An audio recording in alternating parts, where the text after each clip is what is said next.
ओम शांति। सुप्रभात रूहानी आत्माओं। चलिए आज मैं आपको 9 मई की मुरली के अनमोल महत्वपूर्ण बिंदुओं को छोटे और सरल तरीके से समझाऊंगी। पहला पॉइंट, कई बार बच्चों से कोई कोई पूछते हैं कि तुमने आत्मा का साक्षात्कार किया है, तो तुम उन्हें उत्तर दो और बोलो, हाँ, हमने आत्मा का साक्षात्कार किया है। आत्मा ज्योति बिंदु है। आत्मा में ही अच्छे व बुरे संस्कार है। आत्मा की सारी नॉलेज अभी हमें मिली है। जब तक आत्मा का साक्षात्कार नहीं किया था, तब तक देह अभिमानी थे।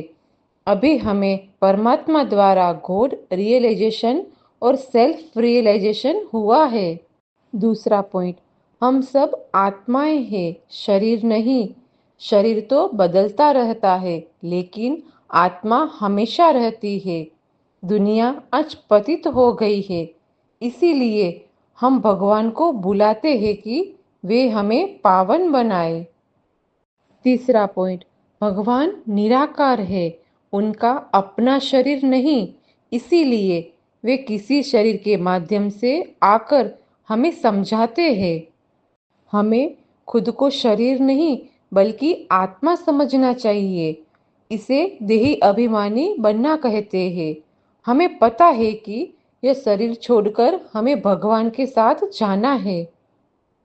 चौथा पॉइंट, सच्चा ज्ञान केवल भगवान से ही मिलता है। शास्त्र या अन्य लोग पूरी तरह नहीं समझा सकते।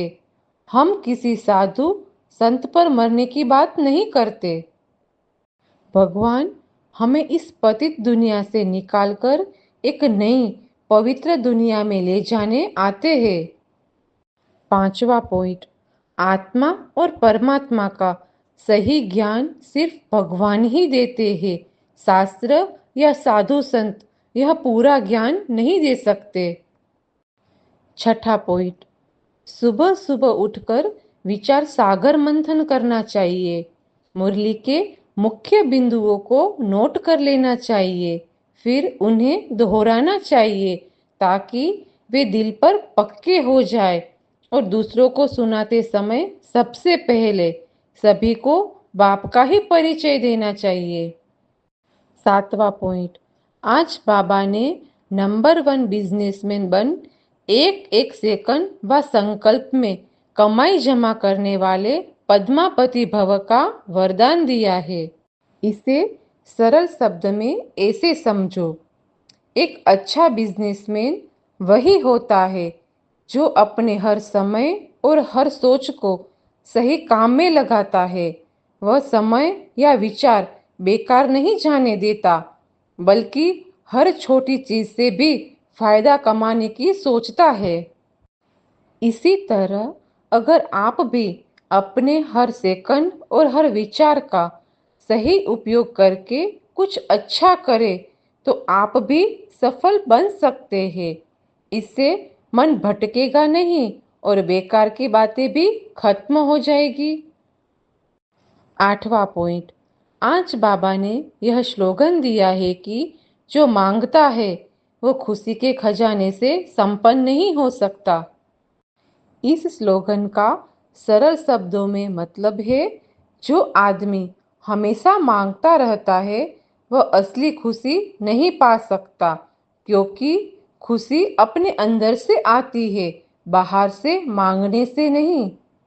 उदाहरण, मान लो राहुल और अमित दो दोस्त हैं। राहुल हमेशा दूसरों से पैसे, सामान और मदद मांगता रहता है। उसे जितना मिलता है वह उतना ही और चाहता है, इसीलिए वह कभी सच्ची खुशी महसूस नहीं कर पाता। अमित अपने पास जो है उसमें संतुष्ट रहता है और मेहनत करके आगे बढ़ता है।